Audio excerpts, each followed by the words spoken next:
కూటమి ప్రభుత్వం ప్రజలను మోసం చేసిందని ఆరోపించారు వైసీపీ నేత సజ్జల. హామీలు అమలు చేయడంలో ఘోరంగా విఫలమైందని విమర్శించారు. ఇప్పటికైనా ఎన్నికల వాగ్దానాలు నెరవేర్చాలని డిమాండ్ చేశారు. వెన్నుపోటు దినం నిరసన కార్యక్రమానికి మంచి స్పందన వచ్చిందన్నారు సజ్జల రామకృష్ణారెడ్డి. తన తల్లితో కలిసి రిజైన్ చేసిన రోజు గురించి అదే చేశారు.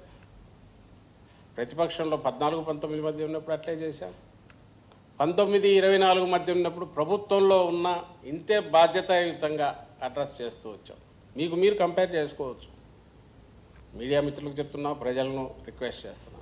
19-24 మధ్య ఇప్పుడు జరుగుతున్న అల్లకల్లోల చూసిన రైతాంగం పరిస్థితి కావచ్చు,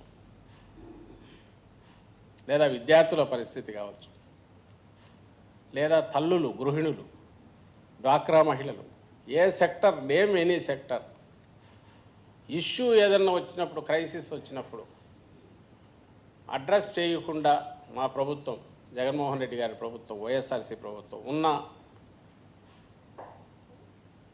ఇన్సిడెంట్స్ కానీ ఇన్సిడెంట్ కానీ ఒకటైనా ఉందా? మీకు కనిపించదు. నిరంతరం ఉదయం నుంచి రాత్రి వరకు ఎంటైర్ యంత్రాంగం, ప్రభుత్వ యంత్రాంగం వీటి మీద ఫోకస్ పెట్టే రకంగా మోటివేట్ చేశారు జగన్మోహన్ రెడ్డి గారు, నడిపించారు గవర్నమెంట్ను. దాని ఫలితాలు కూడా అలాగే కనపడినాయి. దాంట్లో అసాధ్యం అంత తక్కువ టైంలో. అది వరదలు కావచ్చు, ఇంకోటి కరువు ఇది కావచ్చు, ధరలు, మద్దతు ధరల విషయంలో కావచ్చు. ఈరోజు మద్దతు ధరల విషయమే మనం చూస్తే కళ్ళ ముందు మీకు కనిపిస్తుంది ఎక్కడ పోయినా కూడా. కానీ ప్రభుత్వం దాన్ని అసలు ప్రయత్నం చేస్తుందా?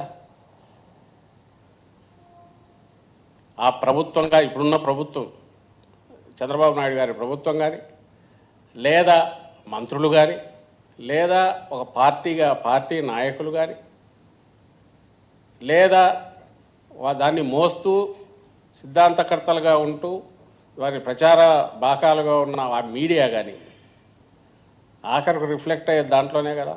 ఎక్కడైనా సమస్యల గురించి డిస్కషన్ ఉంటుందా? దాన్ని అడ్రస్ చేసే ప్రయత్నం ఉందా? రిజాల్వ్ చేసే ప్రయత్నం ఏమైనా చేస్తున్నారా? లేదు అనే విషయం మీకు ఎక్కడ చూసినా కనిపిస్తుంది. AP cabinet